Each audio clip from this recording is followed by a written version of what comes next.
Na semana passada nós fomos na pergunta 267, pesquisar com Kardec, com os espíritos, como que o espírito pode fazer a escolha da sua prova. O espírito pode fazer a sua escolha durante a vida corporal? É a pergunta que Kardec faz. A prova, nós sabemos, é o sinônimo de quê? De quê? A prova é sinônimo de sofrimento. E a expiação? Também. A diferença é que na prova a gente solicita e escolhe, a outra a gente aguenta, né? A gente aguenta, a gente escolheu isso por outros caminhos que não a vontade, quando a gente praticou a coisa que não devia ter feito. É uma forma de escolher. Eu tenho o meu fígado está se desfazendo, estou com um problema de fígado aqui, o meu fígado está com cirrose. Então, não podemos dizer que a culpa é de Deus. Quando você tomou tudo o que você podia e ainda um pouco mais, você escolheu expor-se ao risco de contrair uma enfermidade hepática, de ter um problema cardíaco. É uma escolha. Só que não era bem isso que você queria. Você fez aquilo porque aquilo te dava prazer. Mas esqueceu-se de que a balança tem dois pratos. E o que de um lado é agradável, não podemos nos esquecer que do outro pode ser azedo ou amargo. Então, Kardec pergunta: enquanto o espírito está no corpo físico, ele pode fazer a escolha da sua prova? E nós já falamos sobre isso na semana passada. O desejo que o espírito tenha, enquanto encarnado, pode ter uma influência, dependendo da sua intenção. Como o espírito, porém, muitas vezes vê as coisas de maneira diferente, e é nesse estado que ele faz sua escolha. Mas, ainda uma vez, pode fazê-la na sua vida material, porque o espírito tem sempre momentos nos quais fica independente da matéria que habita. Os momentos de repouso, quando ele sai do corpo, quando a sua lucidez está de novo à flor da pele, vamos dizer assim. Olhando as coisas por esse prisma, o espírito pode fazer a sua solicitação ainda em vida, no estado em que a alma está emancipada, está fora do corpo. Agora, é sempre interessante que nós tenhamos em mente que a nossa consciência a respeito dos problemas que nós temos, ela só será plena, ou ela só nos dará a convicção do que é que nós precisamos, quando nós saímos do véu da ilusão que a carne propicia. No nível de involução em que nos encontramos, a carne e as tentações da carne criam um véu que levam a pessoa a fugir daquilo que a incomoda, a ver aquilo que é difícil como um problema, a reclamar de tudo o que a desafia. Nós só queremos viver na sombra e na descida. E por causa disto, somos muitas vezes inúteis. Gastamos o tempo, gastamos a vida sem produzir nada. Nós já comentamos todas estas coisas na semana passada. E comentamos também duas situações de vida relatadas pelos espíritos, nas quais a primeira delas, o espírito não escolhe, um ser superior determina a ele que faça tal coisa. Lembram-se?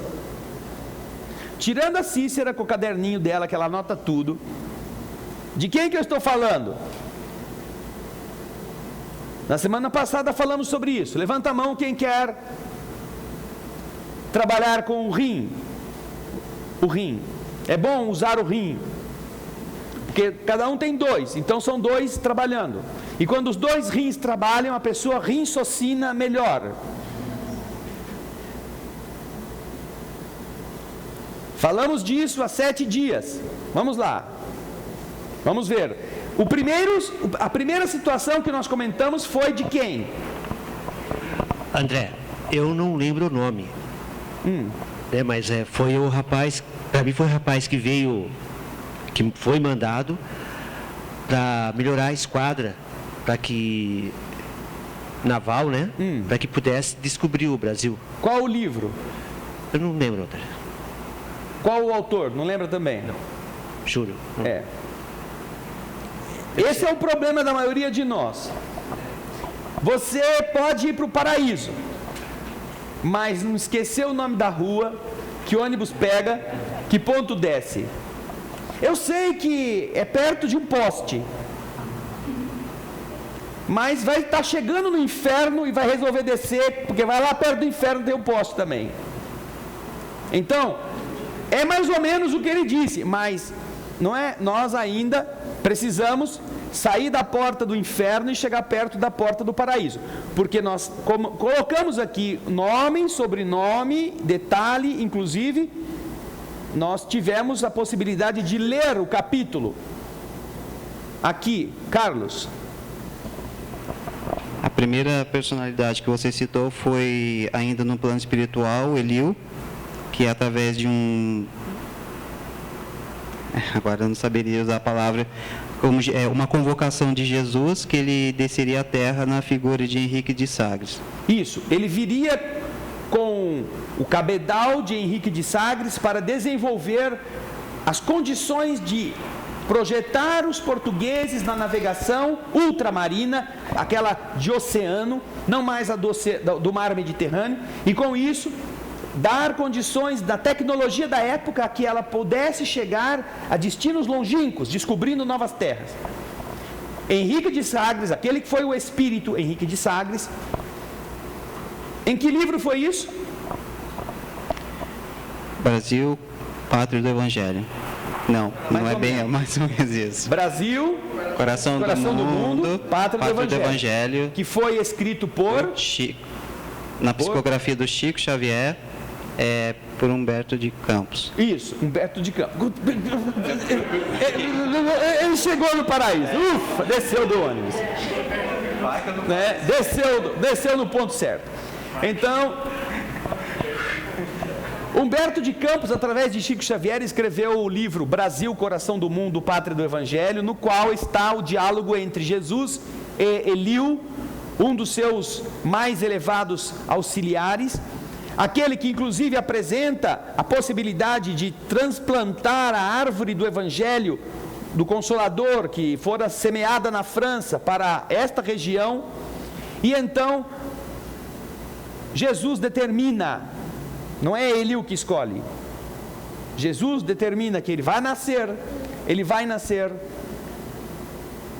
na nação mais pobre da Europa, a mais afanosa, a que mais trabalhava, e ali ele vai desenvolver toda a tecnologia básica para que as navegações pudessem ser a base da renovação do mundo. Esta foi a primeira citação da escolha feita por um espírito superior. E aí Jesus não teve nada de... Eliú, vem cá, que tal? Vira aí, Gaspar, tira a mão da boca, vira aqui para mim. Jesus falar para Eliú, vem cá, chega aqui comigo. Você é um dos anjão bom que eu tenho, eu precisava de um ajudante lá na terra. Você tem algum plano para esses próximos 60, 80 anos? Tem alguma coisa que vai para fazer, pra passear, fazer alguma coisa que possa, assim, você abrir mão para me dar um apoio? Jesus não fala isso. Não, ele determina. Você, Eliú, vai renascer. Você. Como a gente gostaria tanto de falar assim: Gaspar, você vai chegar toda quarta-feira, 7 horas da noite, aqui. E ele cumprisse isso, né? Você vai tirar essa barbicha horrorosa, e ele cumprisse isso. A gente queria que o Eliú aí fizesse como o Eliú verdadeiro fez com Jesus. Sim, senhor, pode mandar que eu estou pronto, né? Então, mas Jesus determina. Se você lê o texto do livro, você vê, o Senhor diz a ele: você vai renascer. Não pergunta se pode. Agora, do outro lado, nós contamos um outro processo de escolha, de provas. Tirando estes dois que já acertaram e já chegaram quase todos no paraíso, quem se lembra do outro caso? A Elaine levantou a mão. Vamos lá, Elaine. Foi a história de Alcione, no livro Renúncia. Ela queria acompanhar o espírito Pólux. E ela foi pedir autorização ao Antênio. E ele questionou ela sobre todos os problemas que ela poderia ter. Ela tinha responsabilidade no planeta Sirius, era a estrela onde ela estava vivendo, mas mesmo assim, por amor, ela aceitou e precisou de 10 anos de adaptação até que ela pudesse renascer. Na verdade, não é que ela aceitou, ela persistiu. Depois de Antênio ter dito a ela todos os riscos a que ela estava se expondo, de tudo aquilo que ela poderia voltar a cair, caso ela voltasse a um mundo tão primitivo como a Terra, e apesar de todas as explicações, ela persevera na escolha, na solicitação, e então ele a autoriza. Na verdade, ela escolhe voltar, e o Espírito, que era o responsável pela administração daquele rincão celeste, em nome do Senhor, preposto de Jesus naquela localidade, naquela área, dá a ela dispensa das tarefas que ela estava realizando e a autoriza, já que ela ia precisar para acercar-se de uma zona nebulosa, como é aquela em que a Terra, evolutivamente falando, se encontra. Ela precisaria adaptar-se, adequar-se perispiritualmente, a fim de tomar um novo corpo, preparando-se para este decesso. 10 anos são necessários a fim de que essa adaptação aconteça. Então ela se desliga e toma o rumo do destino que ela solicitou. Então nós vemos nessas duas situações maneiras diferentes de enfrentar dificuldades, uma determinada por um espírito superior em função das qualidades daquele que recebeu a solicitação, porque Jesus não iria pedir a Eliú que fizesse algo para o que Eliú não estivesse preparado, porque o Senhor conhece todos aqueles que estão a serviço. Só poderia pedir a quem tivesse condições de cumprir, a quem fosse digno da confiança.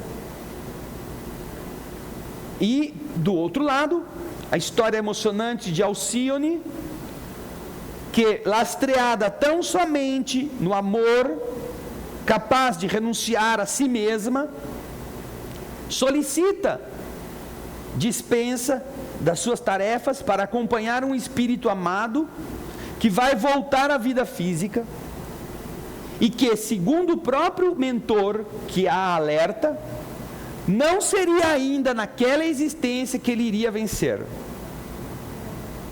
Não seria. Ele ainda ia falir. E ele ainda diz, a própria Alcione, que ela não teria condições de unir-se a ele. Não é aquela história, não, eu quero ir para lá porque ele vai nascer, eu vou nascer, a gente vai casar e vai ser feliz, vai ter uma família. Não.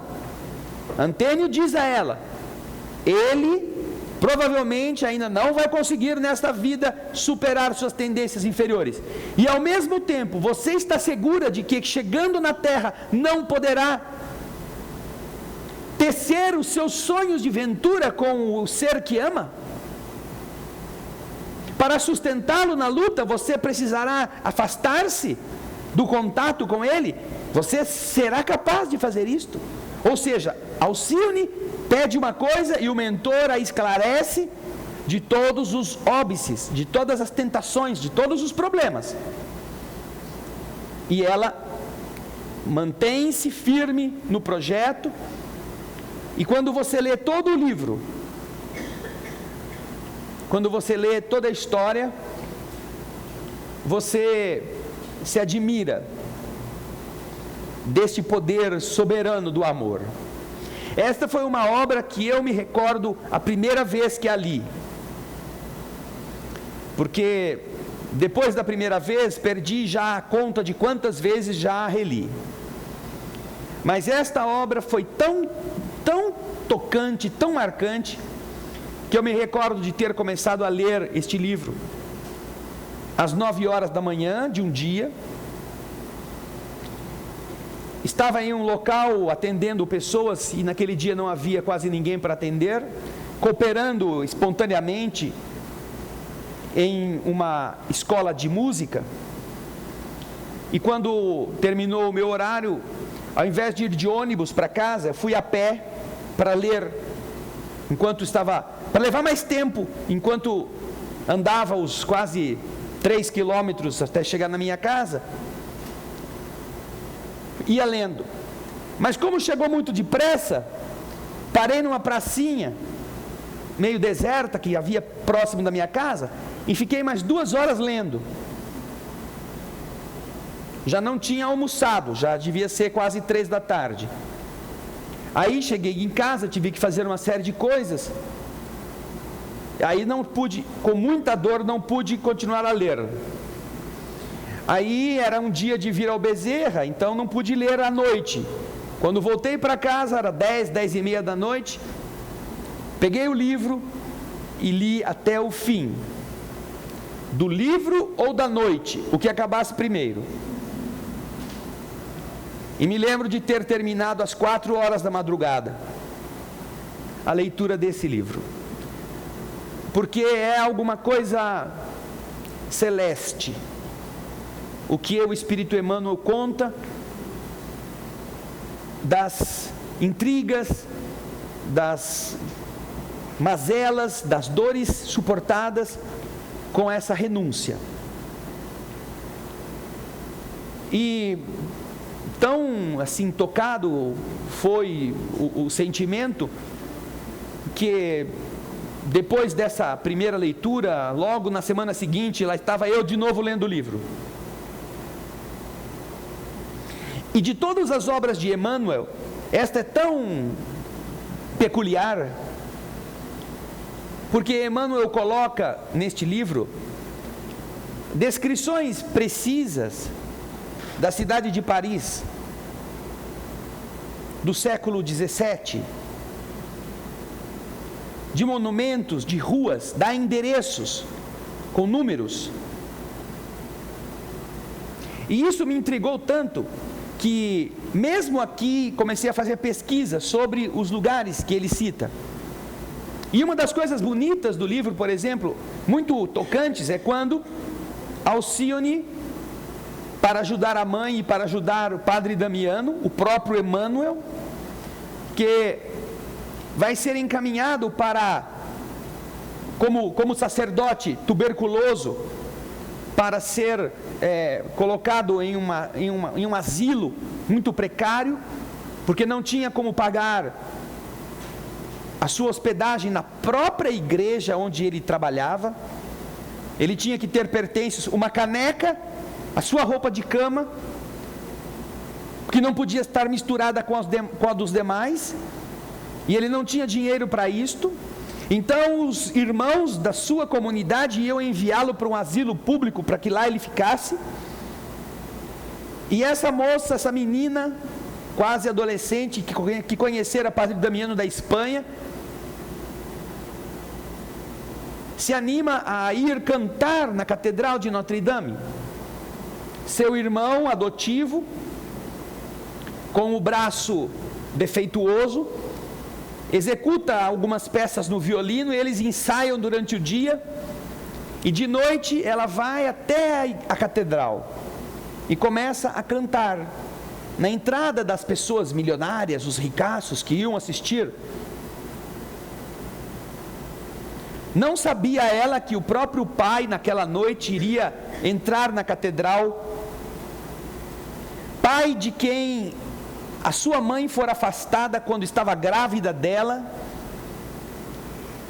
e ele, viajando para a América, deixara a família aos cuidados do seu tio, e as intrigas de alguém que queria separar este casal dão a conhecer que o navio afundou, que Cirilo Davenport morreu, e então sobra a viúva em Paris com a filha recém-nascida que não conhecera o pai. Viúva esta que agora, décadas depois, está entrevada, não se locomove porque tem um mal que a prende ao leito. E a menina, sem conhecer a história real, está cantando à porta da Catedral de Notre-Dame, segundo a descrição de Emmanuel, nos degraus da Catedral de Notre-Dame. Chega a carruagem em que está Cirilo Davenport e a sua nova mulher, Susana, sua prima, a cobra. E quando ele vê, descendo da carruagem, aquela menina, alguma coisa o toca, talvez a semelhança, a lembrança de Margarida Villamil, a sua esposa morta já há tantos anos. E ele se encanta. E ele pede para a menina cantar uma música aragonesa, dos tempos em que na Espanha ele estava feliz com a sua esposa, que o faz lembrar dos tempos da juventude, quando ele tinha sonhos. E a menina canta. Ele então retira do bolso um saco de moedas, embevecido, e entrega a menina, sem saber que é a própria filha que está cantando. Mas, na descrição de Emmanuel, ele fala que a menina estava cantando nos degraus da Catedral de Notre-Dame. E você vai a Notre-Dame hoje, não existem degraus. Não existem. Como era possível que em 1600 e alguma coisa, ou começo de 1700, os degraus existissem e agora não existam? Intrigado com isso, eu mesmo comecei a pesquisar a história da Catedral de Notre-Dame. E então, num livro espírita também, chamado A Noite de São Bartolomeu, escrito pelo espírito de Rochester, eu encontrei um mapa da época da Catedral de Notre-Dame, uma planta baixa da Catedral de Notre-Dame. E neste mapa, nesta planta baixa, de 1600 e alguma coisa, estão lá os degraus representados nesse desenho. E uma vez então que se tratava de um documento, aí fomos em busca do que é que causou o desaparecimento. E aí fomos descobrir muitas mudanças que aconteceram no cenário da Ilha de la Cité. Inclusive com a elevação do piso. Para se ter uma ideia, na Ilha de la Cité, onde está a Catedral de Notre-Dame, havia mais de 38 igrejas. Num espaço de terra que é pouco maior do que aquele que começa aqui no frigorífico Tavares e termina um pouco para cima da Pedreira, em forma de cunha ou de barco, vamos dizer assim. Em uma dessas igrejas, Cirilo Davenport e Madalena Villamil se casaram. Mas um barão, no século XVIII, XIX, melhor dizendo, remodelou a cidade. E então, na Ilha de la Cité, sobretudo na parte da frente da catedral, demoliu-se aquele conjunto de, parecia um pombal, as casinhas todas apertadas, altas, restando apenas alguma coisa do que era do lado de trás da catedral e ao lado da catedral de Notre-Dame. Mas você vai lá, eles tiveram o cuidado de deixar desenhado no solo as marcas dos prédios, das ruas de antigamente, descritas por Emmanuel no livro Renúncia. Mas além disso, você descobre que de verdade existiam degraus na Catedral de Notre Dame. E então este livro foi tão especial como uma forma de autenticação espiritual dessa verdade, porque ele foi escrito por Chico Xavier, ou por Emmanuel através de Chico Xavier, em uma época em que nós não tínhamos sequer telégrafo praticamente instalado aqui. Luz elétrica não havia.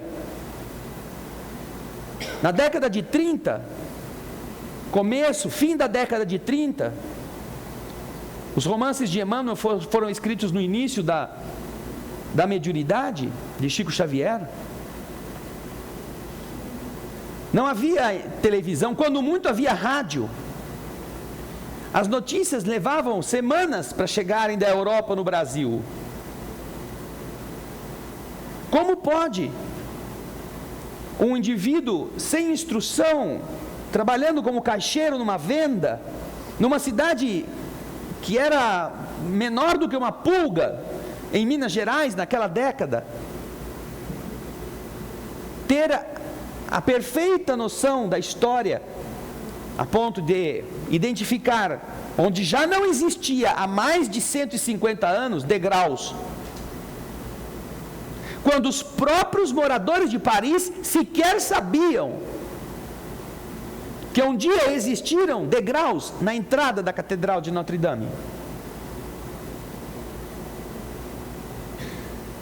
Aí então, quis a bondade divina e a sua misericórdia que nós tivéssemos a possibilidade de visitar Paris por alguns tempos.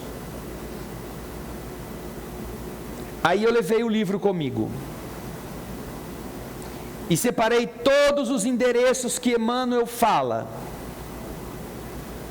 e a pé, com um mapa e com a vontade, fui atrás e documentei placas de rua, números de casa, lugares que Emmanuel descreve em Paris de 1680, 1700, 1720, existentes ainda hoje, na mesma posição e no mesmo lugar. Inclusive a igreja onde Padre Damiano morreu, onde Alcione foi lhe levar o resultado daquela noite de canção na porta da catedral, e graças a isto o padre foi mantido na congregação.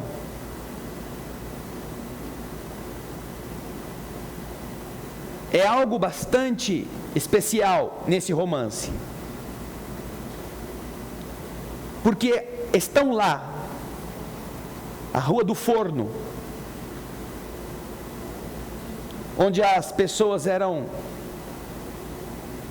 condenadas a morrer na peste, eram levadas num processo de isolamento que não adiantou nada. Estão lá todos os indícios da Torre de Saint-Jacques, do cemitério dos mártires,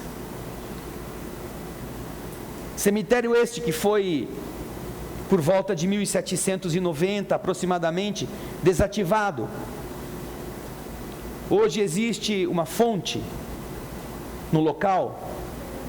Havia uma igreja, e ao lado as pessoas eram enterradas nas igrejas, no próprio território da igreja, considerado portanto o terreno santo, um campo santo.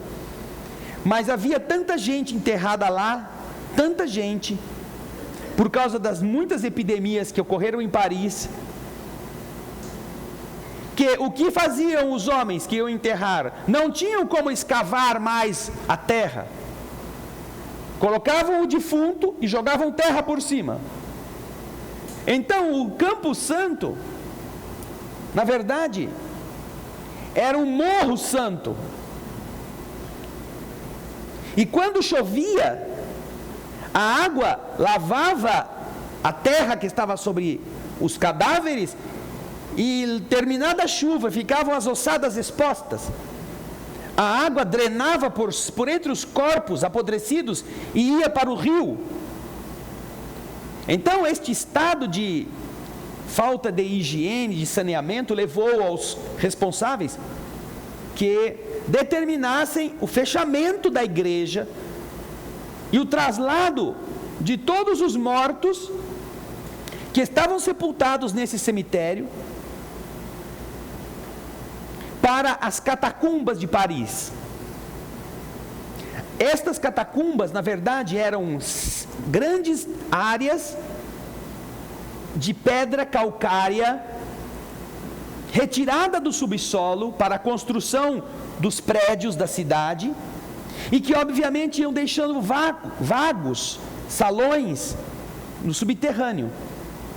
E este subterrâneo então passou a ser ocupado pelas ossadas deste e de vários outros cemitérios que foram desativados por uma questão de saúde pública. E conta a história que durante quase um mês, na madrugada, filas de carroças transitavam pelas ruas de Paris com padres à frente, benzendo o caminho por respeito aos mortos, para tirá-los desses cemitérios desativados e alocá-los nos subterrâneos, onde até hoje se encontram. E nos subterrâneos foram separados por lotes. Os de tal cemitério estão aqui, os de tal cemitério estão aqui, os de tal cemitério estão aqui.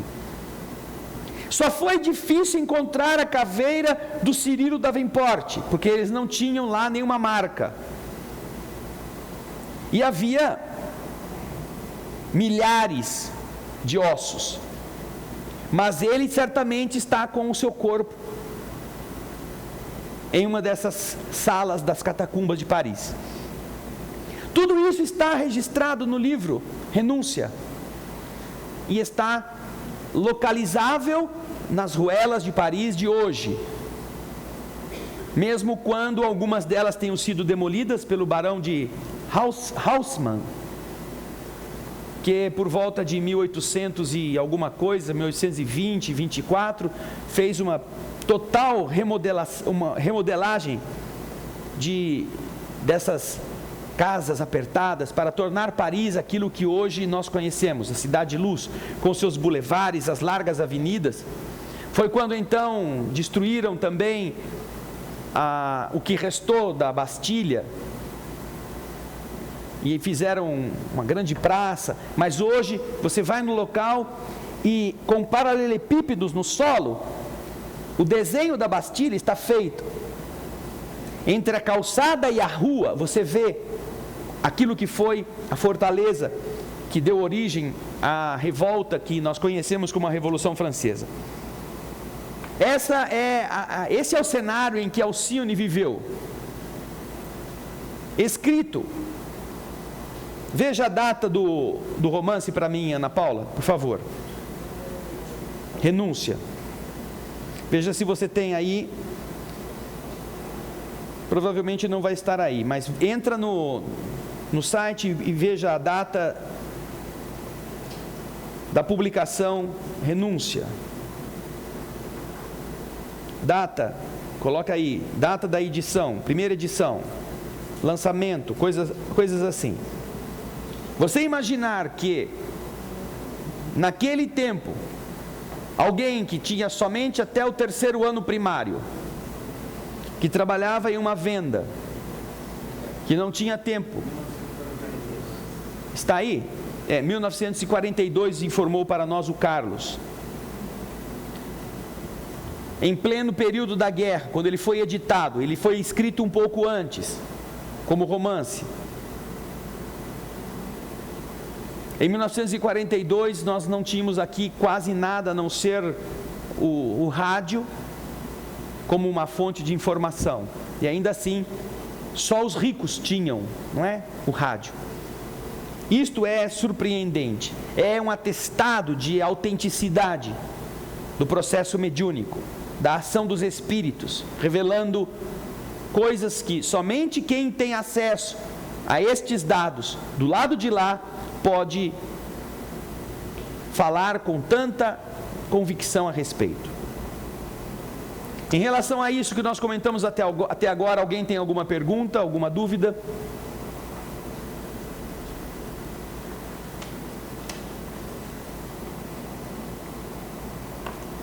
Bem, eu falei o cemitério dos mártires, mas não é. O cemitério se chama o cemitério dos inocentes. A fonte, inclusive, se chama Fontaine de los Innocents. Fonte dos Inocentes. É o local da Igreja dos Inocentes, onde hoje você só encontra essa fonte. Daí a pergunta 267, agora que o Vanderlei saiu, que a gente vai tratar dela, ele não vai estar presente. Se o espírito pode fazer a sua escolha durante a vida corporal, Kardec pergunta, na letra B da pergunta 267. Muitas pessoas desejam grandezas e riquezas. E certamente isso que eles estão pedindo não é como expiação, nem como prova. Não é? Ninguém quer ficar rico para eu vou expiar as minhas dores, porque eu quero ficar muito rico. Não é? Nem como prova. Eu quero ser testado, então eu quero ficar rico. Geralmente muitas pessoas pediriam riqueza ou poder, não como prova ou como expiação, mas como o quê? Como exercício de vaidade, de orgulho, de prepotência, de arrogância, dos seus próprios defeitos, não é? Com a desculpa de que, eu quero ser rico porque eu quero ser testado. Não é verdade? Kardec faz essa ponderação aos espíritos. Muita gente iria escolher essa questão, e não é nem por prova, nem por expiação, não é mesmo? E os espíritos dão a resposta para ele. Sem dúvida, é a matéria que deseja essas grandezas para gozá-las.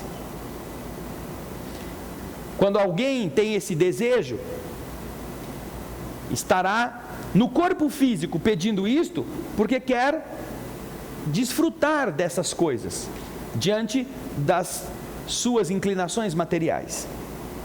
Como espírito, se ele está no plano espiritual, ele poderá desejar estas coisas para lhes conhecer as dificuldades, como espírito. Porque como espírito existem aqueles que solicitam riquezas com a ciência de que terão a tentação aos seus pés, mas precisarão se conter, precisarão aprender a arte da contenção. E nós encontramos sim várias pessoas que hoje no mundo possuem condições abastadas e que apesar disso não se deixam arrastar pela prepotência, pela arrogância, pela ganância. Às vezes é mais fácil encontrar isso em gente que era pobre e que ficou rica.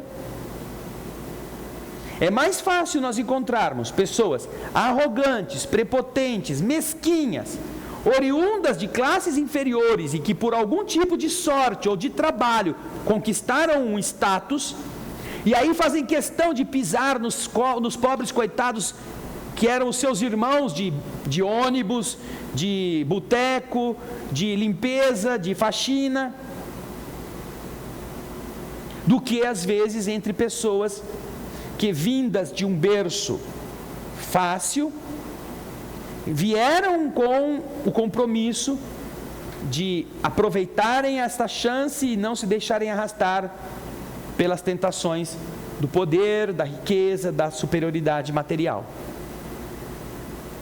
É muito interessante observar essas realidades no ser humano, porque seria lógico nós imaginarmos que aquela pessoa que viveu na miséria, conquistando recursos e vencendo na vida, deixando a situação da miséria e podendo já tornar-se uma pessoa abastada e dadivosa, na verdade, escolheram o caminho da ignorância em relação aos aflitos. Esquecerem das suas origens e desejarem mais participar das altas cúpulas do que se solidarizarem com aqueles que, como ele, anos atrás, continuam ainda vivendo na miséria. Parece que é uma vergonha, é o orgulho que diz isto, não é? Ninguém quer ser lembrado como: ah, você que comia pão com banana? Você não é o Zé que comia pão com banana lá na esquina? Eu não. Era um outro cara que parecia comigo, mas eu nunca te vi lá. Então essas pessoas, às vezes pequenas, nasceram na miséria para ver se poderiam vencer, conhecendo as dores do despossuir, para que quando fossem guindados por força do destino, do seu trabalho, da sorte, da ajuda superior a uma condição melhor, eles fossem verdadeiras pás carregadeiras, que retirassem do lodaçal aqueles que ainda estavam lá. Mas não. Tornam-se pessoas indiferentes, que constroem muros para separá-los daqueles que eram eles e ainda são, cortando todas estas ligações. É muito interessante presenciar isto. E olha, nós estamos até levando isso a um ponto extremo, mas nós encontramos em um mesmo grupo de pessoas esta coisa ocorrendo, mesmo que entre eles ainda exista a miséria igual, mas um deles tenha subido um pouquinho. Eu sempre comento este exemplo. Você tem na firma uma equipe de faxina. Há 5 faxineiros. Todos pegam o mesmo ônibus, todos vão para o mesmo bairro, todos comem a mesma marmita, vêm com o mesmo ovo estralado. Um dia tem feijão, outro dia tem arroz. Todos são da faxina. Aí um dia o chefe precisa nomear algum deles como responsável. Você vai ser o faxineiro-chefe e os outros vão estar sob a sua orientação. Do dia em que o cara é nomeado faxineiro-chefe, daquele dia em diante ele não pega mais o mesmo ônibus que os outros. Ele já não conversa mais com os amigos, que agora não são seus amigos, são seus empregados. Ele continua o mesmo pé rapado, só que na empresa ele subiu de posto. Vejam só a experiência acontecida aqui na nossa instituição. Nós temos uma das famílias assistidas, composta de um casal de ex-presidiários. Homem e mulher já estiveram presos. Deixaram a penitenciária com a quitação do tempo necessário. E nessa ocasião estavam precisando de amparo e alguém os trouxe. Nós fomos conhecer a sua vida. Era uma vida precaríssima, de surpreender o fato de não terem voltado a ser bandidos. E então, para ajudar a conseguir alguma coisa, a esposa, para não roubar, passou a pedir esmola. E uma das assistidas, amiga dela, do mesmo bairro, veio e contou para nós que ela estava pedindo esmola. Então a nossa irmã Odete, responsável por esta parte da assistência direta, chamou essa moça e perguntou para ela: você está pedindo esmola? E ela negou: não estou pedindo. Aí ela disse assim para a moça: você pode falar a verdade, Não precisa mentir para mim. Porque você é uma moça bonita, você é uma moça nova, você é uma moça... Você vai passar muita vergonha, as pessoas vão te ridicularizar, vão acabar com você. Você não precisa disto. Não, dona Odete, eu estou pedindo esmola mesmo, porque meus filhos pedem as coisas, a gente não tem como comprar. E eu não quero voltar para a cadeia. Então ela disse para a moça: olha, não tem problema, nós vamos ajudar você, mas você vai prometer que você não vai mais pedir esmola. Tá bom, dona Odete, eu não vou mais pedir esmola. Então, isso já faz algum tempo, alguns anos, e ela parou de pedir esmola, começaram a trabalhar, o rapaz conseguiu um emprego. Vejam só, o moço, que morava na favela, juntamente com a sua família, o trem passava a meio metro da parede da sala e do quarto, que eles chamavam de sala e quarto, aqui na estradinha que vai para Montemor. E depois de algum tempo se inscreveram nesses programas da casa nossa, casa não sei o que lá, e receberam uma moradia em um bairro para onde eles se transferiram. Aí o rapaz conseguiu um trabalho. Ele é agora responsável pela guarita da segurança da entrada de uma das guaritas do condomínio onde eles moram. A nossa instituição, quando eles fizeram a mudança, não é, pôde ajudá-los em alguma coisa. E uma das coisas que se providenciou para eles foi, sabe esse varal que fica pendurado, porque os apartamentos são tão pequenos, que não dá para ter varal, você tem que pendurar no teto. Quando vai almoçar, levanta, aí fica a mesa, aí quando terminou o almoço, baixa o varal e vira varal em cima da mesa, sei lá, alguma coisa assim, né? Prática.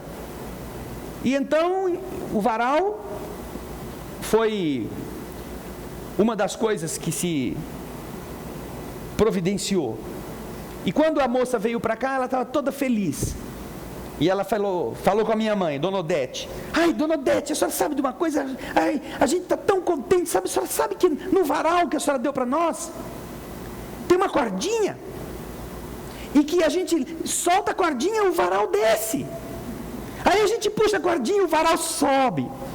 Eu acho que eles ficam descendo e subindo o varal só para ver essa mágica. Aí o rapaz conseguiu um emprego. E então, com o emprego, ele quis comprar uma televisão. O primeiro salário, ganho como um emprego decente. Os filhos esperando uma televisão. Eles então foram para a cidade e foram em uma loja de departamentos, compraram uma televisão. Dessas lojas que vende de tartaruga a qualquer eletrodoméstico aí. E então minha mãe está em casa, é uma sexta-feira ou um sábado, toca o telefone. É a moça: dona Odete, nós estamos aqui na loja tal, a gente veio comprar televisão com o dinheiro que meu marido ganha agora, e eles não vão vender a televisão para a gente. Mas por quê? O que aconteceu? Chama o seu marido. Porque ela estava chorando, né? Aí veio o rapaz: não, dona Odete, eles disseram que a gente não se enquadra para comprar a televisão. Tá, então você me espera aí, que eu vou ver o que está acontecendo. Aí minha mãe pegou os documentos, pegou o comprovante de endereço, aquela coisa toda que vocês sabem que qualquer loja pede para fazer a compra de um eletrodoméstico. E foi na loja.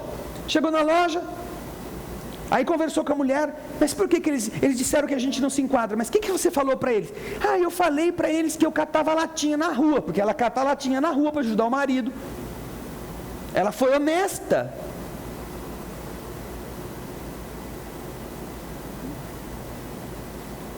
Aí minha mãe disse para ela: mas você, olha, você não deve falar isso, porque se você falar isso, eles não vão te vender nada. Diga que você trabalha na minha casa, você vai fazer 2 vezes por semana, você vai lá, eu vou ser a pessoa que vai te indicar. Vamos para outra loja. Aí foram para uma outra loja parecida, chegaram lá, e olha, eles deixaram o casal 1 hora esperando para dizer que não iam fazer. Aí então foram para uma outra loja, chegaram na outra loja, começaram a mesma corriola. Só que aí minha mãe estava junto. Aí ia sair o crediário no nome da minha mãe, da dona Odete. Aí com quase tudo pronto, vem alguém com os papéis. Não, a senhora tem que ter o número do seu benefício, porque minha mãe é aposentada e ela não sei, olha, eu não sei o número do meu benefício no INSS, eu não sei, eu nunca precisei, nunca ninguém pediu. Agora, eu compro nesta loja, você pode telefonar nessas lojas e confirmar. Ah, não sei o quê. E olha, se vocês forem vender a televisão, eles vão levar a televisão hoje. Não vai ser para levar a televisão na segunda-feira. Não sei o quê, vai ser difícil, porque a senhora não tem... Então a senhora me dá os papéis, por favor, que eu vou comprar em outra loja. Nem que for lá na Miami, onde eu tenho o cadastro, disse a dona Odete. Mas eles vão levar a televisão hoje. Aí quando a pessoa viu que ela ia perder a venda por uma pessoa determinada, não, então espera um pouquinho, eu vou falar com o meu gerente. Todas essas pessoas que se negaram a vender uma televisão para alguém que tinha dinheiro e ia pagar, pegam o mesmo ônibus que esse casal, para ir provavelmente para o mesmo bairro, se não para morar no mesmo condomínio que eles estão morando. Mas são eles que podem dizer não, sabe? Não, você é miserável, catador de latinha. Mas por fim, o gerente veio e autorizou a venda. E aí então a moça começou a chorar, porque foi a primeira coisa que eles puderam comprar na vida, com o esforço do próprio trabalho. E aí carregavam na cabeça aquela televisão zona assim, no ônibus, e eu, dona Odete, muito obrigado, porque foi a senhora que veio aqui, a senhora que... Uma coisa é quando a gente está sozinho, outra coisa é como eles tratam a gente quando a senhora está junto. E quem trata essas pessoas desse jeito, se bobear, é tão ou mais pobre do que eles.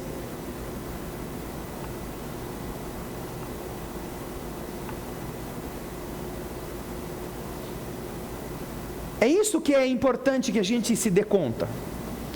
Que às vezes a miséria não é ter muito dinheiro ou não ter dinheiro. É a gente ser pobre na alma. E nós encontramos ricos miseráveis. E encontramos pobres generosos. Pobres ricos.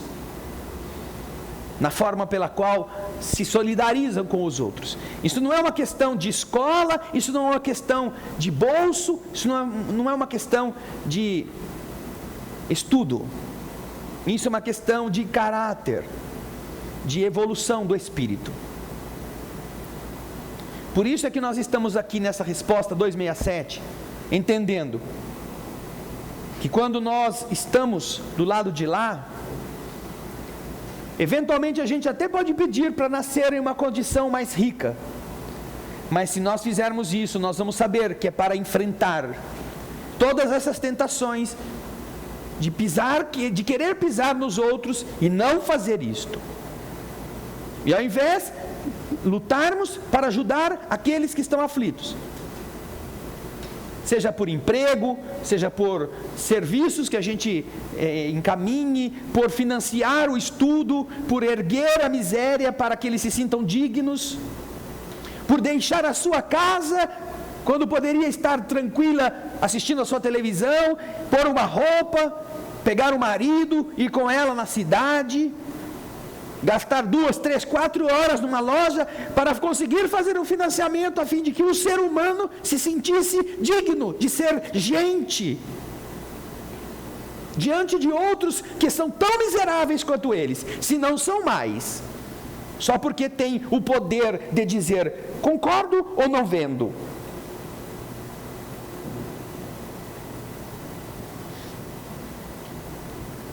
Estas são coisas importantes que a gente precisa meditar. Porque não é só a gente pedir facilidades. E se a gente for observar como nós estamos na terra hoje, nós somos os ricos do mundo. Nós que hoje tomamos um banho, nós que comemos 2 vezes por dia, nós que sabemos ler e escrever, nós que viemos de carro ou que temos condições de voltar para uma casa e ter uma cama limpa esperando para a gente dormir, mesmo que seja numa casa de aluguel, nós somos os ricos do mundo. Porque a realidade da maioria não tem isto. Não tem. E a gente sempre se acha mais pobre do que os magnatas que a gente vê na televisão, né? Sempre menos feliz do que eles. Mas, contado o número de infelizes miseráveis e o número dos que têm condições de viver com decência, nós estamos nesse segundo tipo. Mas a quantidade destes é muito menor do que o número dos que estão no primeiro. Há um artigo recente que nós comentamos ontem na Rádio Alvorada. 0,9% da população da Terra. 0,9%. Fizemos a conta ontem. 6.300.000 seres humanos possuem 40% da riqueza do mundo. Não é 1% não, é 0,9% da população da Terra possui, para ser exato e fiel ao que está escrito lá, 39% da riqueza da Terra. Para acabar com a fome do mundo, seria necessário gastar, segundo o Programa das Nações Unidas para o Desenvolvimento, 50 bilhões de dólares para acabar com a fome no mundo. Para resgatar os bancos em risco de falência, já se injetou, em termos de dinheiro, nessas agências falidas, 4,6 trilhões de dólares desde o ano de 2007. 92 vezes mais do que é necessário para acabar com a fome na terra.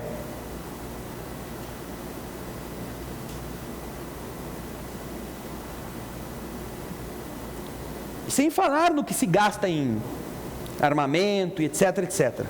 As 3 pessoas mais ricas do mundo, as 3 pessoas físicas, homem ou mulher, juntando o patrimônio que elas têm, elas possuem, na sua fortuna, um valor que só é igualado pela soma do produto interno bruto dos 48 países mais pobres da Terra. Você pega os 48 países mais pobres da Terra, soma tudo o que eles possuem de riqueza. E quando você faz isso, você chega na soma do que possuem as 3 pessoas mais ricas, somadas em seu patrimônio.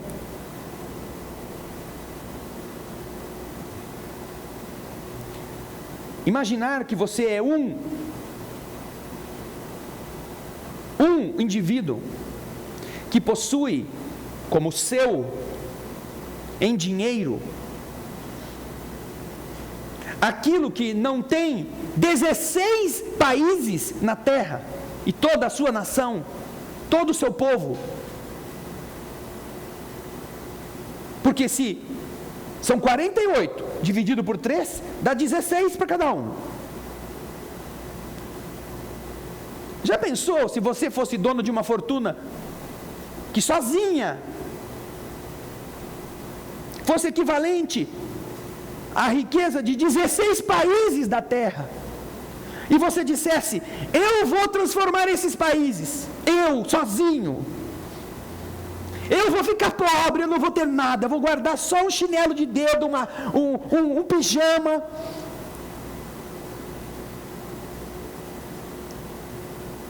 Mas 16 nações da humanidade terão uma vida melhor. Puxa, que descompasso, não? Que descompasso. Por que a gente decide, o ser humano, não é? Como diz o artigo, em 2 dias e com 5 reuniões, decidiram fazer a guerra da Líbia. 2 dias, 5 reuniões. Mas décadas já se passaram desde que se estabeleceu 50 bilhões de dólares para salvar a fome da humanidade e ninguém faz nada. Ninguém atua. Certamente não será com gente deste tipo que a terra poderá ser diferente. A transição pode matar muita gente. Nossa, vai ser um grande favor. Antigamente, quando as pessoas tinham piolho, existia o tal de Neucid, lembram? Tinha uma latinha assim, que tinha um furinho, que a mulher apertava assim, plac, plac, plac, plac, plac, plac, plac, plac, e aí ia jogando Neucid na cabeça da criança piolenta. Até hoje, né, André? Até hoje o André está falando aqui que existe. Então, está faltando um Neucid nessa humanidade, assim, nesses piolhos. Está faltando, porque se é uma transição que vai levar o mundo para melhor, e a gente sabe que isso é verdade, nós termos estatísticas como esta, demonstram como o mundo não será diferente com gente assim. Não vai ser. Não é por causa de, eu sou contra os ricos, não, pelo contrário. Se há uma coisa linda que pode existir como chance de uma vida, é uma pessoa com recursos, que saiba empregá-los, que saiba dividi-los, que saiba estimular as pessoas. Mas, infelizmente, ainda está longe disso ser a maioria. Temos vários casos conhecidos de pessoas assim. Inclusive na internet há noções, há notícias, melhor dizendo, de pessoas que vieram da miséria e que empresários agora fornecem estudo para todos os seus empregados, para serem pessoas dotadas de um curso superior, de faculdade, pagam a escola secundária para os que não fizeram, pagam para eles fazerem escola, faculdade, curso superior, mesmo que seja numa área totalmente diferente daquela que ele está exercitando na empresa. Lá no Rio Grande do Sul tem um homem que faz isso, que era praticamente analfabeto e que hoje é um homem de sucesso.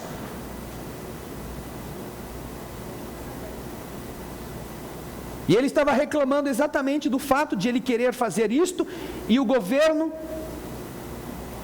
cobrar dele tributos que tornavam praticamente impossível que ele continuasse a dar os benefícios que ele fornecia aos homens que trabalhavam para ele e que não eram, repito, estimulados a fazerem cursos para depois aplicar os conhecimentos na empresa.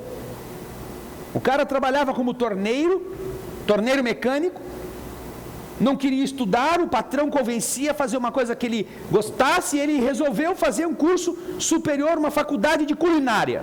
O patrão pagava. O que você quiser fazer, mas você tem que estudar. É isso aí. Ele saiu na revista Exame, é o empresário Silvino Jeremia, lá de São Leopoldo, no Rio Grande do Sul. Mas não só ele, não, muitos outros há assim. Então, das coisas mais lindas que pode existir na oportunidade de estarmos na Terra é termos recursos, ou, além disso, identificá-los. Ao invés de a gente se achar sempre miserável, né? A gente é sempre mais pobre porque tem alguém mais rico. A gente nunca fala, não, eu sou rico porque eu já tenho bastante. Não, do que eu tenho dá para eu ajudar este ou ajudar aquele. Dá para eu fazer alguma coisa por alguém. O problema não é ninguém dar nada dos seus bilhões para conseguir 50 bilhões de dólares e salvar a fome na terra. O problema é morrer de fome na porta de casa e a gente não dá o sanduíche que podia salvá-lo. Porque isso não é problema meu, isso é problema da prefeitura. É o mesmo raciocínio desses 6 milhões e 300 mil aquinhoados. Não, o problema não é meu, eu já pago meus impostos. E pago bastante. Eles é que devem usar o dinheiro melhor. Bem, nós com isso vamos entendendo que quando estamos no mundo espiritual, nós passamos a ter noções mais claras.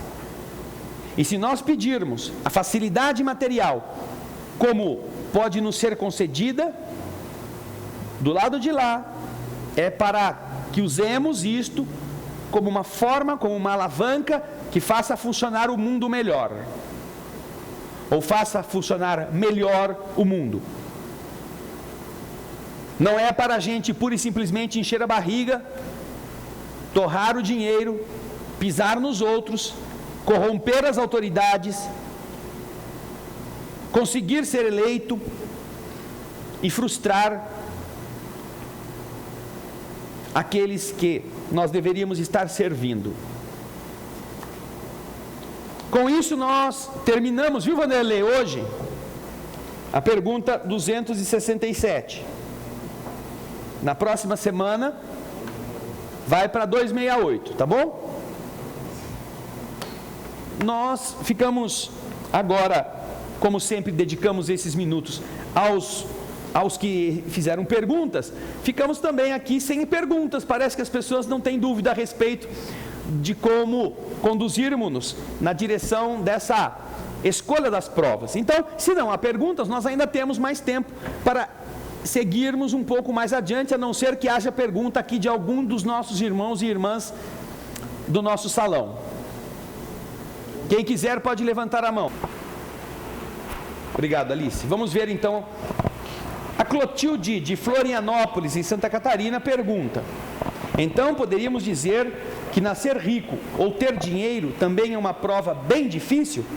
Bom, Clotilde, você sabe, porque como uma autora espírita, Clotilde Facione, companheira da nossa instituição aqui por alguns anos, é também escritora, é autora dos romances Perfume de Magnólia e Senhoras da Valsa, que foram editados pela editora ID e que agora está preparando o 3º romance. A Clotilde certamente nos está ajudando com esta afirmativa, porque certamente sabe que entre as provas mais difíceis que há, o próprio Livro dos Espíritos nos explica que está a da riqueza. Porque certamente a pobreza mantém a gente dentro de certos padrões, de certos limites. Você quer falar os bofes para o seu chefe arrogante, mas você precisa do emprego. Então você engole o sapo. Pode até ser que use o sapo para fazer uma macumba bem feita, para o cara morrer seco, mas você não fala isso para ele. No dia seguinte, sim, senhor, como vai o senhor? Tenha um bom dia. Mas veja só, basta a pessoa ganhar na loteria e ter certeza de que ela vai ficar bem rica, que boa parte das pessoas, quando é chamada a se manifestar a respeito, diz que a primeira coisa que ela ia fazer é ir lá na empresa e falar os bofe para um monte de gente que ela ia ver, só ia pôr todo mundo no lugar, e aí ia pedir demissão, com toda aquela... Ou seja, basta ficar rico, que a pobreza interior se manifesta, não é? E que então a gente se acha no direito de poder passar por cima de todo mundo e ofender, usar, abusar. Esta é uma realidade que nos compromete.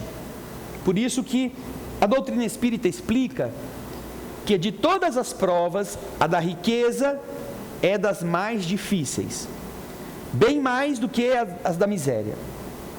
Porque bem ou mal a miséria nos mantém atrelados a certas disciplinas, mas a riqueza abre todas as portas. Se tratasse de alguém magnata que precisasse comprar uma televisão,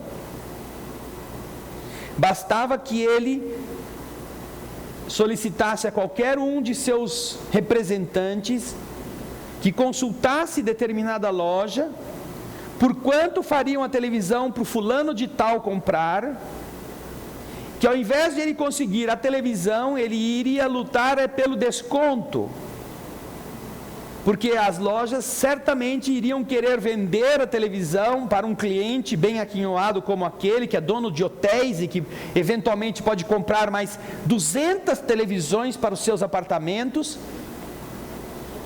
e que se bobear é capaz até de conceder a televisão como cortesia, por interesse.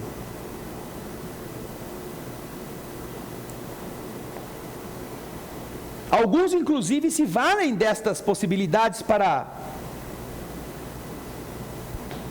saírem por cima. Olha só, ontem recebemos em casa 2 telefonemas de banco. Ainda que a gente seja pé rapado, a gente não está devendo a esse ponto. Mas, para nossa surpresa, a pessoa estava tentando me encontrar já fazia um tempo. Ligava, eu nunca estava em casa. E ligava e deixava, eu sou o gerente de tal banco. Ele está em tal horário, ele está aqui. Ele ligava, eu não estava em casa. Aí por fim, depois de umas 10 ligações ao longo deste mês, a Solange me trouxe, olha, fala com o homem, porque hoje aqui, você está aqui, o homem está te procurando, deve ser alguma coisa importante. Na verdade não era um homem, era uma moça, era uma gerente. Não, o senhor é o fulano de tal? Sou. O senhor que tem uma agência, tem uma conta desde 89 na nossa agência? Sim. E, então eu gostaria de confirmar alguns dados com o senhor, o nome da sua mãe, o nome do seu pai, em que cidade o senhor nasceu. Tá bom, né? Confirmei. Não, então agora eu estou querendo saber do senhor, se o senhor não se interessa por uma linha de crédito que nós estamos oferecendo aos nossos clientes. Não, olha, porque o banco... E ela não deixava nem você responder, né? Porque ninguém se... Blá, blá, blá, blá, blá, blá, blá. E o que, por fim, ela falou assim, e o que o senhor faria, então, com mais 9 mil reais como empréstimo disponível na sua conta? Falei, ai, que bom! O que eu faria? O que o senhor faria? Eu devolvia para o banco, na mesma hora. Respondi para ela. Porque, graças a Deus, eu não estou precisando. Isso eu faria. Então muito obrigado, viu, senhor André? Falei, de nada, se eu precisar, eu procuro você. Mas o banco está procurando você, ela nunca me viu na vida. Eu tenho saldo nesse banco, porque minha esposa de vez em quando põe lá 30 conto, eu sou marido 20 conto, eu falo para ela. A cada mês ela põe 20 conto lá, para a conta não fechar. Não tenho negócio no banco, não tenho nada. No movimento, não tenho movimento de conta, não tenho nada. E me procurando para me dar 9 mil reais. O que o senhor faria com 9 mil reais à sua disposição? Devolvia para o banco. A César o que é de César, não disse Jesus? É claro que se eu precisar, eu procuro você, porque é claro, a gente nunca sabe, não é? O que pode acontecer conosco. Não falei isso com arrogância, eu não preciso de você. Não. Olha, se eu recebesse 9 mil, eu devolvia para você, porque eu não ia querer ficar pagando juros se eu só tenho 20 conto por mês. Aí o preço ia ter que subir, minha mulher ia ter que pôr 35, 40 na conta. Se eu não estou precisando, eu não estou doente, não preciso de uma cirurgia de emergência, não preciso, né, consertar um carro que você não tem outro recurso, porque isso seria útil, mas isso tem um custo, isso tem um preço. Mas o que eles estão tentando fazer? Jogar com a nossa fragilidade. No mesmo dia, de um outro banco, uma outra agência, queria falar com a Solange, com a minha esposa. Eu acho que algum de vocês está dando o telefone da minha casa para esse povo. Eu queria agendar com a senhora uma visita pessoal. Era o gerente de um outro banco, para ir fazer uma visita pessoal, para convencer o cliente a aceitar dinheiro na conta. Isso é um desespero de causa. Não vende uma televisão para uma pobre catadora de latinha, honesta, que está lá diante deles, com os comprovantezinhos pobrezinhos, papelzinho amassado, mas sem conhecer a gente, sem nunca nos ter visto, ligam para oferecer dinheiro para você. Com esse dinheiro que estão oferecendo, dá para comprar umas 3 televisões. Sem saber se eu vou pagar, se eu não vou pagar. Não, o senhor já tem, a linha já está aprovada, a linha de crédito já está aprovada. Ué, desde quando isso foi assim? Desde quando os homens descobriram que podem mercantilizar com sonhos. E que as pessoas estão acostumadas a trocar a consciência tranquila por algum eletrodoméstico que esteja lá, mesmo que precise ser pago. A fragilidade de sonhar com coisas que ela vê na televisão e que ela não pode ter, com o oferecimento da possibilidade da pessoa ter, e depois ter que pagar 2, 3, 4 vezes aquele mesmo objeto nos juros que vão se acumulando. Portanto, assim, Clotilde, realmente a prova da riqueza não é muito fácil e é uma excelente oportunidade para que a gente medite o quanto nós estamos ligados a essas preocupações, não é? Sem, com isso, repito, desconsiderar as pessoas que são aquinhoadas dos recursos que utilizam como bênçãos para melhorar a terra. Não para abater no imposto de renda, hein? Porque tem muitos benemerentes por aí que outra coisa não fazem do que negociar isenções ou abatimentos volumosos através da doação para este ou para aquele outro. Isso ainda é um negócio. Mas me refiro a pessoas generosas, de almas comprometidas com o desafio de viverem em condições confortáveis, mas para dividir o conforto com outros. Obrigado, então, Clotilde, pela sua participação. O Antônio Carlos Ferreira de Santos, ou melhor, Antônio Carlos Ferreira Santos, de Fortaleza. Como a espiritualidade observa quando fazemos um investimento ou uma determinada compra, e isto nos leva à situação de grande dificuldade financeira? Bom, Antônio Carlos, a nossa atitude, desde que estamos no mundo, é pautada pela liberdade de escolha. Nós somos, e isso é fácil de a gente entender, nós somos aquilo que nós vestimos, nós somos aquilo que nós compramos, nós somos o estilo de vida que nós ostentamos, como espírito, como essência. Nós podemos não ter de verdade aquela condição social que nós parecemos ter, mas o que nós mostramos quando queremos impressionar as pessoas à nossa volta é aquilo que nós somos. Pessoas de caráter complicado, de disputas constantes, de querermos superar aos que estão à nossa volta, mesmo que a gente se afunde. Mas o universo nos deu esse livre-arbítrio, e é só quando a gente o exercita que nós realmente atestamos quem nós somos. Alguma coisa que nós costumamos dizer, e que falamos nessa segunda-feira, falamos sempre quando temos a pizza. Porque na pizza há muitas pessoas que vêm para trabalhar e que precisam usar os sanitários. Mas os sanitários pertencem a todos. Como nós já deveríamos ter aprendido isto, como seres humanos que usamos comumente as áreas da convivência. Então nós costumamos lembrar que, como você deixa o banheiro para outro usar, é aquilo que você é. Você é aquilo que você deixa no banheiro depois que você utiliza o sanitário. Algumas pessoas vão dizer, mas eu já peguei, entrei nesse sanitário, estava horroroso. Isso indica que quem saiu antes era um porco. E além de tudo era uma pessoa egoísta. Mas se você entrar ali e o sanitário ficar igual ou pior, significa que você é igual ou pior do que aquele que você recebeu no mesmo ambiente.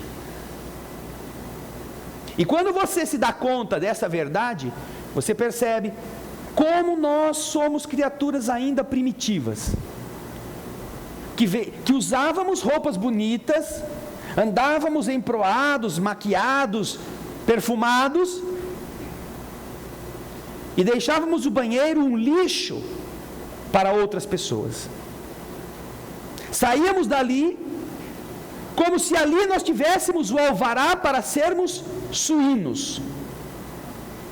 E depois que saímos, lavamos a mão, alguns lavam, né? E aí voltamos a ser da society.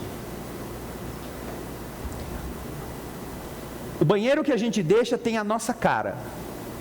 Por isso também é preciso que a gente tenha liberdade, porque a nossa conduta demonstra quem a gente é. Se nós fazemos investimentos, entre aspas, ou aquisições, que nos levam a grande tormento financeiro, porque nós não tínhamos condições, nós precisamos sofrer. Precisamos passar por todo tipo de penúria, de perseguição da polícia, de oficial de justiça na porta, de vergonha, para você aprender, para a gente aprender a não fazer mais isso. Porque a gente sabia que não tinha condições de fazer isso. A gente sabia. Alguns passam pela situação assim. Tem uma empresa, a empresa vai indo de mal a pior, e então ela vai pegar um empréstimo para ver se ela, com esse empréstimo, ela faz a empresa funcionar. Aí ela pega o empréstimo, só que tem que pagar juros do empréstimo, e o mercado não mudou nada, e ela põe o dinheiro na empresa, aquele negócio vai por água abaixo, porque tem um monte de dívida para pagar, e ela paga um pouco da dívida e não consegue sair do buraco. Aí já tem uma dívida maior. Aí precisa de mais dinheiro. Aí o banco não vai fazer um novo empréstimo para quem já está devendo. Ou eu acho que não vai fazer, né? Porque hoje em dia eles estão fazendo qualquer coisa. Mas estão até me procurando para emprestar dinheiro. Mas vamos supor que o banco não faça isso. Então eu vou pegar com o agiota. O agiota me empresta. Quantas vezes, quando eu tinha escritório, eu tive que dizer às pessoas: fecha. Fecha agora. Você salva a sua casa, salva o seu carro, paga as suas dívidas. Não, mas fechar vai ser uma vergonha. É uma derrota. Foi meu pai que começou, é da tradição da família. O que vão dizer de mim? Tá bom. Então faz o que você acha que deve, mas também não me procure depois para resolver o seu problema. Porque eu estou resolvendo o seu problema agora. Agora, quem não quer resolver o seu problema é o seu orgulho. É a sua vaidade, é o seu defeito que está te enfiando no buraco. Tenha, então, responsabilidade de ir para o buraco sabendo que foi você que quis se meter nele. Ainda dá tempo. Só que para isso você tem que esgotar, tem que fechar o ladrão e acabar com o empreendimento desta maneira. Ele não funciona. Não, mas se eu pedir emprestado, eu tenho certeza que daqui a um mês o negócio se reverte. E de todos os casos que eu me recordo, não teve nenhum que conseguiu sair do atoleiro. Nenhum. A última vez que eu aconselhei isso, já não era mais advogado. Foi uma pessoa que me escreveu um e-mail o ano passado,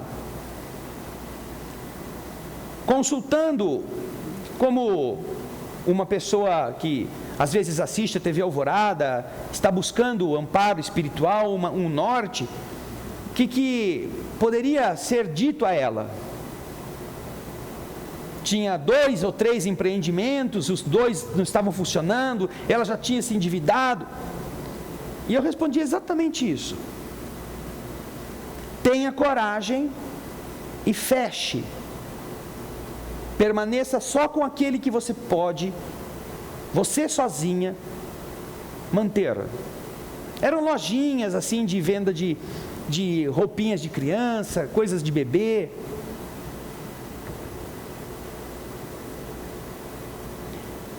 E disse a ela, como um irmão, à distância, que às vezes nós precisamos cair, chegar no nível do solo para que a gente depois se reerga. Os grandes arranha-céus precisam ter grandes alicerces fincados no mais profundo da rocha. Quanto maior é a base da montanha, mais alta é a montanha. E é isso que nós temos que fazer às vezes.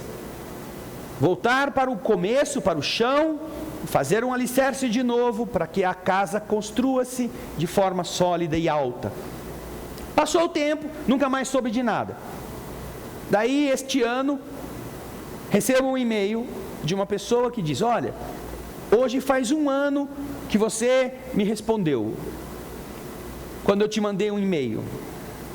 E eu estou te escrevendo para te agradecer tudo o que você me disse, que na época foi difícil de ouvir, de ler, mas que hoje eu reconheço que foi o que me salvou. Eu consegui salvar a minha família, o meu casamento, recuperei a minha autoestima, fechei as 2 lojas, fiquei somente com uma, paguei as minhas dívidas e hoje eu estou em equilíbrio. Não sei o nome da pessoa, também não respondi a ela pelo e-mail, porque eu acho que a felicidade dela, a minha prece pode simplesmente envolver, sem que eu precise lhe dar nenhuma resposta. Mas estou contando exatamente para que vocês observem como, às vezes, Antônio, nós precisamos padecer para aprender. Esta irmã pôde ouvir. Quantos espíritos amigos nós temos que dizem: não faz isso, não vai lá, isso é arriscado. E a gente fala: não, eu tenho que pensar positivo, não é? Eu tenho que pensar positivo. Eu tenho que fazer essa perfuração no fundo do quintal, porque eu vou competir com a Petrobras, eu vou achar petróleo aqui. Minha mulher é contra, o vizinho é contra, mas eu tenho certeza que aqui tem. Tem que pensar positivo. Tá bom. O mais que vai conseguir talvez é furar um poço artesiano, mas vai gastar todo o dinheiro que possui e não vai chegar no petróleo. Por isso, às vezes, a dor é a nossa escolha. E os espíritos olham para a gente e falam: né? A gente tentou, mas deixa o cara lá. Se nós não conseguimos fazê-lo ouvir, a dor vai fazê-lo. Vai cumprir, porque nós vamos aprender, por amor ou por ela, pela dor. Obrigado, viu, Antônio? Um abraço para você. A Ancila de Aracaju, em Sergipe, faz a seguinte pergunta: uma amiga minha disse que o irmão dela foi enterrado sem roupa nenhuma, e são de família rica, e eu achei estranho e fiquei pensando, ele chega lá no plano espiritual sem roupa? Ô Ancila, nós temos esta notícia, não é como alguma coisa hilária, não é? Não sabemos o que levou a família a enterrá-lo assim. Talvez seja atendendo um pedido que ele tenha feito. Não podemos julgar a motivação. Mas certamente, quando nós estamos passando de um lado para outro da vida, existem mecanismos que nos permitem estar do lado de lá com a veste adequada ao nosso pudor. A mente funciona como modelador do nosso estado imediato depois da desencarnação. Na maneira como nós nos identificamos, nós plasmaremos o nosso estado do outro lado. Portanto, se você se tem como alguém num hospital usando um determinado pijama, assim que o seu corpo desencarna, ou você desencarna, não é? Você se projeta, a sua mente vai plasmar um corpo igualzinho, com as mesmas debilidades daquele que você está deixando e usando a mesma roupa que você está imaginando que você use. É assim que funciona. Depois ele foi para o enterro e largaram o cara pelado. Então ele vai plasmar, ele vai aparecer do outro lado vestido de flor de defunto, porque a única coisa que cobria ele era os cravos de defunto amarelão. Não, ele desencarnou no hospital. O momento da desencarnação é aquele que ele está usando aquele camisolão, aquelas roupas de hospital. Aquilo que ele identificar na mente como sendo ele, como identidade, ele vai plasmar do outro lado. Tá bom? É muito simples, não é assim complicado. Agora, naturalmente, se você... Aí vem aquelas perguntas assim, capciosas, né? Não é da Ancila, mas daqueles carinha que fica perguntando, eu vou agora saber como é que é isso. E o cara era adepto do nudismo. Viveu pelado, morava na praia de nudismo, morreu assim, de insolação. Como é que ele vai se ver do lado de lá? Se ele carregava o nudismo na mente, do lado de lá, ele vai se plasmar desnudo. Nossa, mas vai ser um horror. Não sei por quê. Porque do lado de lá, as formas não são como são aqui, demonstrações de tentação ou de provocação das pessoas. Se ele estiver desnudo, e o mundo espiritual precisar que ele ande vestido, alguém vai lhe apresentar uma roupa para vestir e ele vai ter que vesti-la. Até que ele plasme isso, por ser educado a dizer, olha, aqui você não pode andar desse modo. Conheci um rapaz muito gentil que nos recebeu certa vez no Nordeste, quando estivemos lá, e ele, como médium, ele trabalhava com entidades durante o dia, os horários de trabalho, mas ele tinha por hábito andar desnudo pela casa. A casa trancada, ele morava sozinho, então ele andava sem roupa. E então ele estava me contando que um certo dia chegou o espírito da sua mentora para trabalhar, e ele estava com o vento a favor. Aí ela disse para ele, meu filho, eu vou voltar daqui a uns 15 minutos, mas nesse tempo, por gentileza, você pode se colocar alguma coisa adequada?